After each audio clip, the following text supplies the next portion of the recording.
Welcome to the legal advocate channel. Legal advocate ચેનલમાં આપનું સ્વાગત છે.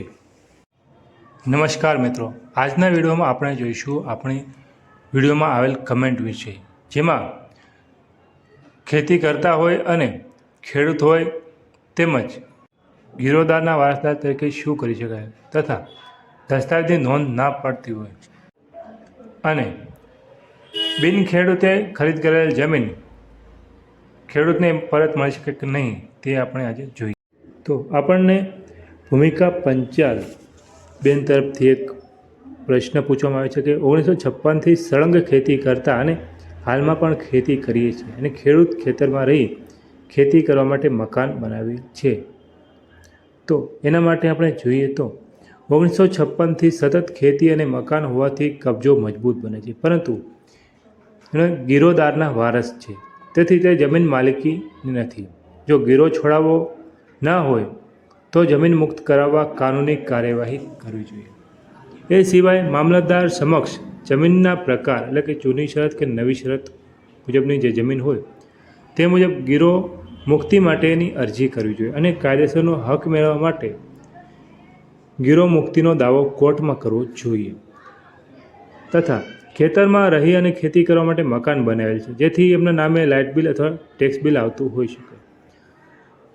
જે જમીન પર કેટલા વર્ષ જૂનો કબજો છે તેનો આધાર નક્કી કરી શકાય છે. તથા જે ખેતીની જમીન છે એમાં 7/12/8 નામ હોવું જરૂરી છે. તેમજ નોંધ નંબર 6માં જૂની નોંધોમાં તેમના વડીલોના નામ એટલે કે જેમણે ગીરવે મૂકી છે એ લોકોનું પણ નામ હોઈ શકે છે, તે પણ આપણે જોવું જોઈએ. તેમજ ગીરોની રકમ ચૂકવી અને જમીન મુક્ત કરાવી શકે છે. બીજો કમેન્ટ આવેલી છે આપણે પ્રેમજી પરમાર નામની. એમણે 1979માં જમીન ખરીદી, રજિસ્ટર, દસ્તાવેજ કરાવ્યા અને જમીન સંયુક્ત ખાતે હતી ત્યારે જેમણે પાસેથી ખરીદી તેમના મોટા ભાઈ પાસેથી દસ્તાવેજ કરી આપેલ અને તેની નોંધ હાલમાં પડતી નથી. કોર્ટમાં જઈ દાદ મેળવી લેવાની પ્રાંતે હુકમ કરેલો છે. આ કેસમાં સંયુક્ત ખાતાની જમીન જે વ્યક્તિ પાસેથી લીધી એના હિસ્સામાં આવતી જમીન જ તેમને મળી શકે, પણ તેમણે જે જમીન ખરીદી તેમના મોટા ભાઈએ તેમને દસ્તાવેજ કરી આપેલ. જમીનમાં મોટા ભાઈનું નામ છે અને નાના ભાઈના હિસ્સામાં આવતી જમીન જેટલો દસ્તાવેજ એમણે આપેલ હોઈ શકે.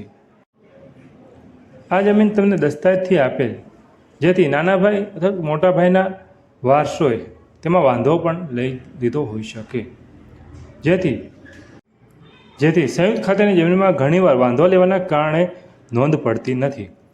તેના માટે તમારે મામલતદાર પ્રાંતમાં અરજી કરવી પડે અને તમે પ્રાંતમાં જઈ આવ્યા છો એટલે તમારે સિવિલ કોર્ટમાં દસ્તાવેજનું પાલન કરાવવા માટે સિવિલ દાવો કરવો પડે અને તે માટે તમારે યોગ્ય સિવિલ કેસના જાણકાર વકીલની મદદ લઈ અને સિવિલ કોર્ટમાં દસ્તાવેજના પાલન માટે દાવો કરવો જોઈએ. ત્રીજી કમેન્ટ આપણે પ્રશાંતભાઈએ પૂછેલી છે, જેમાં એમણે હાલમાં ખબર પડી કે 1981માં ખેતીની જમીન બિન ખેડૂતને ખરીદ કરી અને જેની જાણ એમને અત્યારે થઈ છે. બિન ખેડૂત ખેતીની જમીન ખરીદ કરી શકતા નથી. બિન ખેડૂતે ખેતીની જમીન ખરીદ કરી હોય તો તે ખેડૂતને પાછી મળી શકે છે, જેના માટે બોમ્બે ટેનન્સી એક્ટ ગણોત ધારા 1948ની કલમ 43, 43(1), 63માં જમીનની તબદીલીની જોગવાઈ કરવામાં આવી છે, જેમાં વેચાણ, ભેટ, વિનિમય, ગીરો, ભાડાપટ્ટે તબદીલી એના સામે નિષેધ આપેલ છે, એટલે જે વેચાણ થઈ શકતી નથી બિન ખેડૂતને. ગણોત વહીવટ અને ખેતીની જમીન અધિનિયમ એટલે કે ટેનન્સી એક્ટ કલમ 63 મુજબ ગુજરાતમાં જમીન કાયદાની સીધી મહત્ત્વની કલમ છે. આ કલમ મુખ્યત્વે ખેડૂત સિવાયની વ્યક્તિને ખેતીની જમીન વેચવા કે હસ્તાંતરિત કરવા પર પ્રતિબંધ મૂકે છે. આ કલમનો મુખ્ય ઉદ્દેશ ખેતીની જમીન ફક્ત ખેડૂતો પાસે જ રહે અને બિન ખેડૂતો ખેતીની જમીન ખરીદી ખેતીનો નાશ ન કરે તે જોવાનું છે.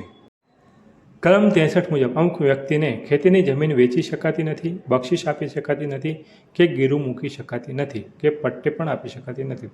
જેમાં વ્યક્તિ ખેડૂત ના હોય તે અને જો ખેડૂત હોવા છતાં તેની પાસે જમીન ધારણ કરવાની મર્યાદા એટલે કે સેલિંગ એક્ટ મુજબ જે મર્યાદા જમીન ધારણ કરવાની હોય તેનાથી વધુ થતી હોય તો અથવા ખેતીકામ ના કરતી સંસ્થા કે ટ્રસ્ટો અમુક અપવાદો સિવાય જેમને જમીન વેચી શકાતી નથી.